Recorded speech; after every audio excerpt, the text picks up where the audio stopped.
Here's my understanding of SOPA and PIPA. I'll admit I'm probably going to be wrong because while I do my best to get all the truth, I'm not very good with legalese, so I've kind of been reading all the summaries and stuff. To understand what the Stop Online Piracy Act and Protect IP Act, SOPA and PIPA.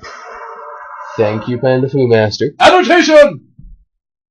To understand what these two acts will end up, or could end up doing, we have to look at how things work with the internet now.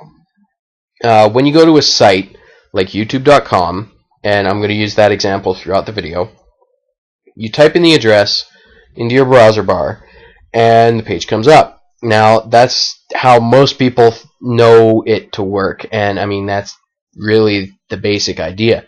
But to understand really what SOPA and PIPA will do, you need to go a little bit deeper. When you go to YouTube.com, or when you type it in, you send a request to what's known as a domain name server, or DNS. Put simply, the DNS acts as a translator between domain names that humans understand and IP addresses that the internet understands. So when the DNS gets the request, it looks in its database, finds, oh, here's youtube.com, here's the IP address, takes the IP address, sends it to your browser, and the browser uses that to go to the page. What SOPA and PIPA are designed to do, thank you, what these are designed to do is to allow the government to basically intercept these domain name server requests. I'm not sure on the exact specifics of it, but from what I understand, it would basically break the link in the database between a given domain name and its corresponding IP address. This means that the site isn't technically gone. It's still there. You just can't get to it by typing in the domain name. You'd have to go to the IP address. Unfortunately, because of the way nearly every link on the internet works via the domain name server architecture, you could get to YouTube's homepage, but as soon as you click that first link for a video, you'll get 404'd or 503'd. I can't remember which one would be the one that's applicable here, because all of a sudden the link tried to go through the domain name server. In addition to the disappearing act with the domain names, SOPA and PIPA would force search engines to block search results that involved the site in question.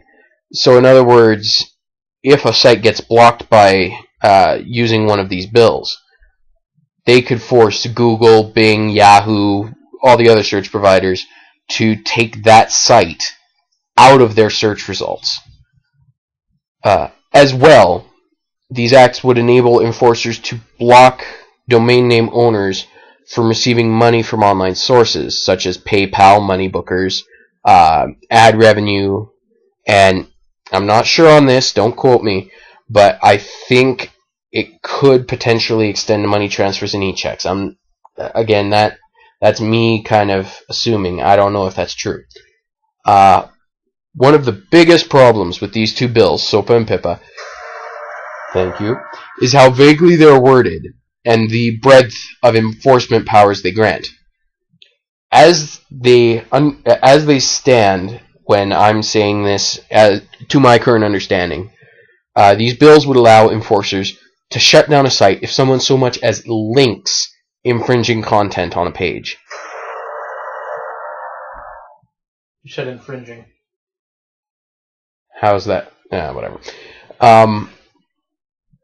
For example, you have a favorite webcomic, or actually, let's use the example of a forum, and someone posts a comment with a link or an embedded image macro or like a Lord of the Rings remix video or something, something like that.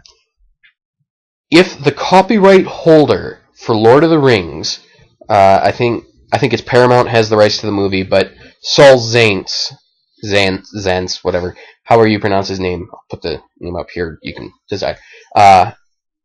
He's the one who owns the copyright. Anyway, If they saw that and decided they didn't like the blog, or if they were just on a general blitz, they could point to that one link, all it takes is one, and say, copyright infringement, and poof, that site is gone.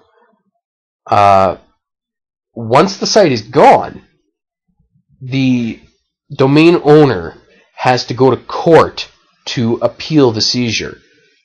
Yes, this is basically guilty until proven innocent. There's no review process or trial or anything for taking down these domains. They're just gone. Now, I've explained the kind of the mechanisms, I think, to my understanding. But I don't... Well, I probably really kind of made my position on the morality of it clear. But shut up. The basic idea behind the bills is good, which is to combat and stop online piracy. Online piracy is, as it's kind of defined in what they're trying to do, is the distribution of copyrighted content, often for monetary gain, and that's just stealing. It's theft, pure and simple, and that needs to be stopped. However, these two bills are not the answer. They are not going to do what everybody that's trying to get them passed thinks they're going to do. Really, they're basically trying to use a bludgeon to get rid of cancer. I mean, sure, you can kill the cancer, but you're killing the patient too. That is probably a pretty bad metaphor. Kind of morbid. Yeah, a little. Anyway. That makes me sad in my pants. Said pants. Anyway, there's not much that people like me who are outside the U.S. can really do at this point. But anyone in the U.S. who is watching and hasn't already, go raise a stink with your representatives.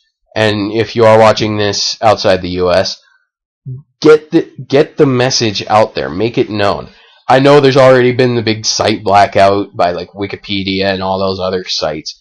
And I mean, that's good too, because those are really big sites that are getting this message out. And it needs to get out. But if this passes, it can and probably will effectively break the internet. Like, to get around this, we'd have to come up with an entirely new basic architecture for the internet.